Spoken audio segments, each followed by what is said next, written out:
Upon arriving at my in-laws' residence, my husband and I were greeted warmly by my mother-in-law's smile. However, as I attempted to step inside, she halted me with a stern glare, asserting, "You're not needed here," before swiftly shutting the door. I stood bewildered, momentarily frozen by her unexpected rejection. When I cautiously reopened the door, her expression was one of seething anger. "I've heard the rumors. Your parents' financial troubles, aren't they? We don't want that kind of baggage here," she spat out before slamming the door once more. I stood outside, dumbfounded, clutching my bags. Through the closed door, the sounds of laughter between my husband and his mother echoed, leaving me feeling utterly abandoned. Realizing I deserved better treatment, I made the swift decision to depart, leaving behind the toxic atmosphere of my in-laws' home. I'm Nancy, a 32-year-old physician at the hospital established by my parents. It was there that I first encountered John, my now husband, when he was admitted following an injury. His charm, amiability, and engaging conversation quickly captured my attention. Despite being 5 years my junior, John exuded a sense of maturity and reliability that drew me in. After a year of courtship, we tied the knot. Meanwhile, John holds the position of vice president in his father's company, a role he carries out with diligence and skill. Interestingly, John's mother also holds a position within his father's company, adding a familial connection to their professional lives. When John and I announced our marriage, both of his parents expressed immense joy and excitement at the union. "Your parents built a renowned hospital, and now one of their own is marrying into our family as a doctor. It feels like a dream come true. We're truly delighted to welcome you, Nancy," my mother-in-law used to remark fondly. Every holiday season, including Christmas and other extended breaks, we made the customary trip to my in-laws' abode, where we were always received with open arms. I'd bring along delectable treats and beverages, serving as gifts for their New Year's festivities. My mother-in-law would orchestrate the cooking, graciously declining my offers of assistance. "Nancy, you toil tirelessly as a doctor. Just relax and enjoy your time here. Your family, there's no need for you to lift a finger," my husband would reassure me. Anticipation always tinged these visits with excitement, but today felt peculiar, particularly in my mother-in-law's demeanor. Her once warm gaze now bore into me with an icy chill, akin to that of a vampire. It marked the first instance of such frostiness from them. Debt? Such a concept had never crossed my mind in my parents' household. I have a younger brother, a fellow doctor, who works alongside me at our family's hospital. While my father had recently broached the topic of his health in a discussion with me, there had been no mention of any financial woes. As I drove home, a conversation from a week ago with my husband replayed in my mind. Despite our demanding careers, we coincidentally arrived home together that day. "I heard from my dad. He's considering retirement from surgery due to his declining eyesight. They decided to close the hospital," I informed him. My husband's reaction was one of disbelief. "The hospital shutting down?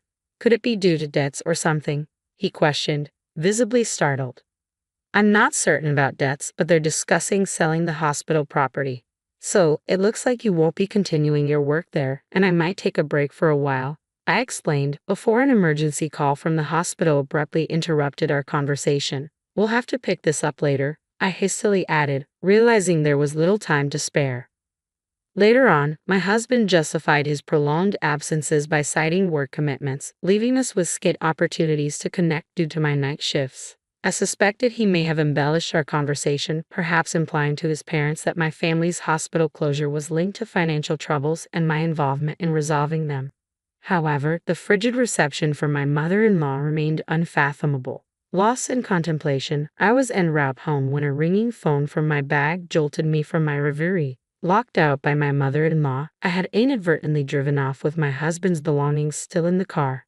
His incessantly ringing phone piqued my concern. Though I had never entertained the idea of snooping before, the urgency of the situation nudged me to glance at the screen. Stopping the car, I retrieved his phone and attempted to unlock it, speculating that my husband's aversion to complexity would render the password simple. As anticipated, it yielded to his birth date. The caller, identified as Susan, was unfamiliar to me. Curiosity getting the better of me, I sifted through the message history, and what I discovered was nothing short of startling. "I want to see you soon. I wish I could be with Susan forever. I'll be with my wife during the New Year holidays. I'll miss you. Once I get the money, I plan to leave her." Really? That makes me happy. I love Susan the most. These were the damning messages I found on my husband's phone, betraying his infidelity. My perception of him, along with my in-laws, crumbled in an instant. With no one else to confide in, I couldn't shake off the weight of the evidence I had discovered. Driven by a need for further confirmation, I ventured into my husband's study in search of more incriminating evidence. Rifling through his belongings, I stumbled upon a drawer containing photographs of him with an unfamiliar woman, presumably taken during a trip, alongside hotel receipts and other damning documents. Each revelation struck like a blow to my already shattered trust. Unable to bear the weight of this betrayal alone, I made the decision to seek solace at my parents' home. As I pressed the doorbell, it was my mother who greeted me, her surprise evident as she swung the door open. "Why are you here so late? You look pale. Are you okay?" My mother's concerned voice greeted me as tears welled in my eyes. Her caring presence was a balm to my distraught soul as she swiftly enveloped me in a warm blanket. Sensing my distress, my father's concern was palpable as he inquired about what had transpired. With trembling lips, I recounted the unsettling behavior of my in-laws. My mother's shock mirrored my own, while my father's anger simmered beneath the surface. "Such despicable, ungrateful behavior," he seethed. In a twist of fate, it emerged that my husband's family business was floundering, and they had frequently turned to my father for financial assistance, a fact previously unbeknownst to me. "Perhaps, for the sake of clarity, you should continue to observe their actions and discern their true intentions," my father suggested, his proposal laden with intrigue. At that moment, the idea held a peculiar allure. The following day, I mustered the courage to return to my in-laws' residence. Standing at the entrance, I raised my voice. "I apologize for my immaturity as a wife. Please allow me back in." Along with my apology, I presented an array of gourmet ingredients and fine wine as peace offerings. Eventually granted entry, I was met with a smug expression from my mother-in-law as she observed the luxurious gifts.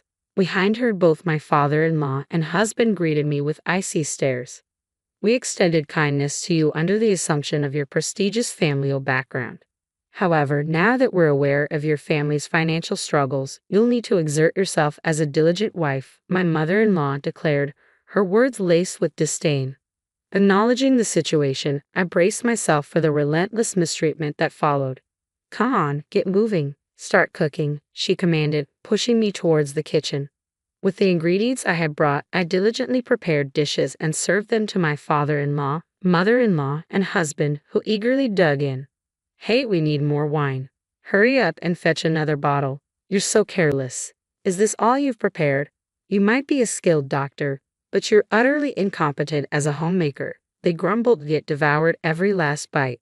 As I attempted to join them for a meal, my mother-in-law abruptly slapped my hand, causing my fork to clatter to the floor. "What do you think you're doing, sitting here? Do you expect to dine with us? Housemaids eat in the kitchen.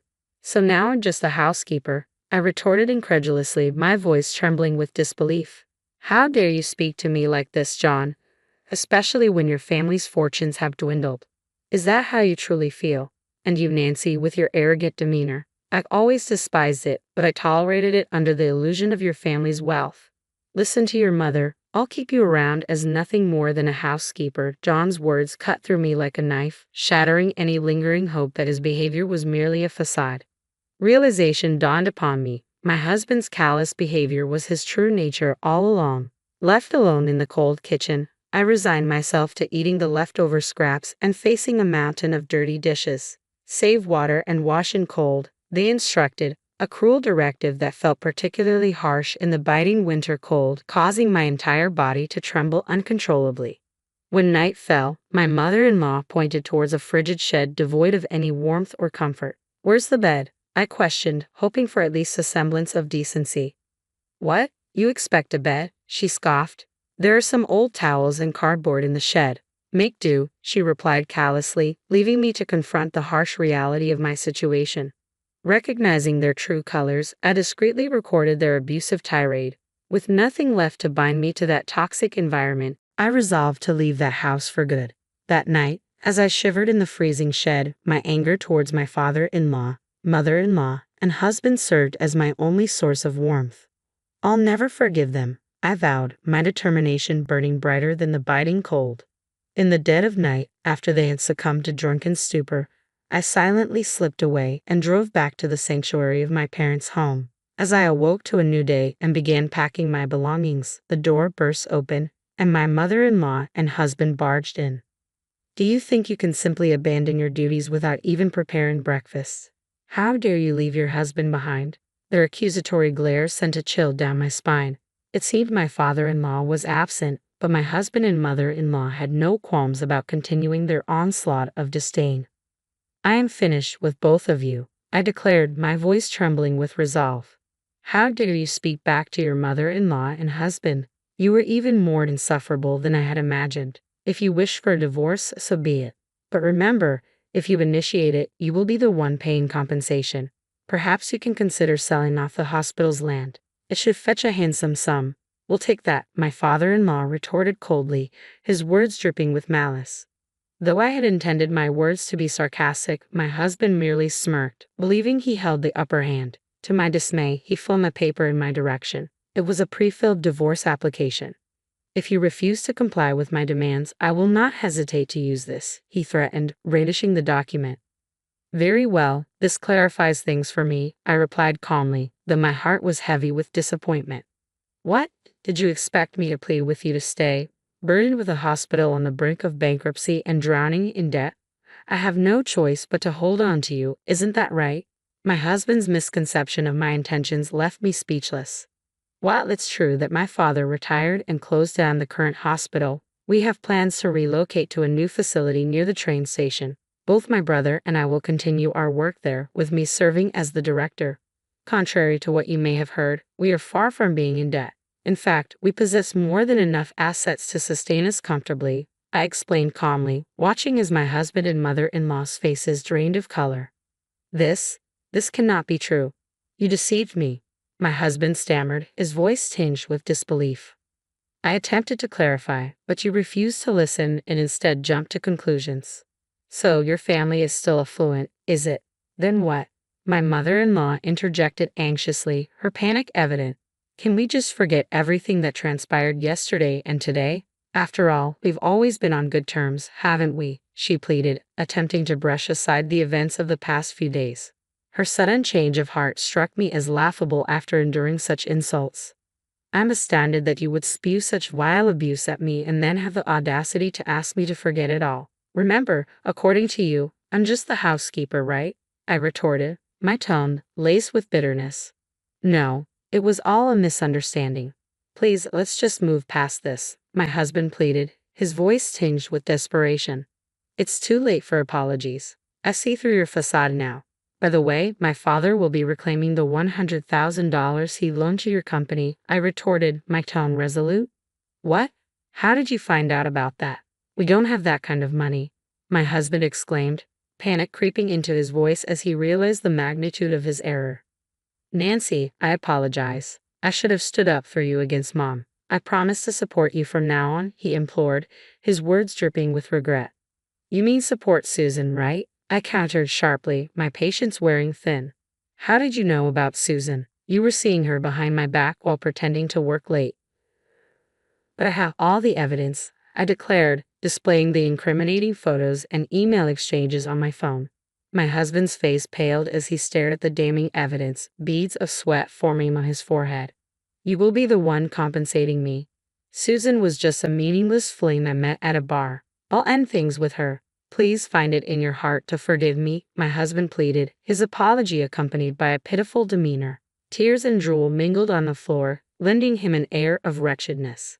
But that wasn't the end of it. I presented him with a photo of a life insurance policy taken out in my name and a detailed pamphlet on car maintenance, conspicuously highlighting a section regarding brake tampering.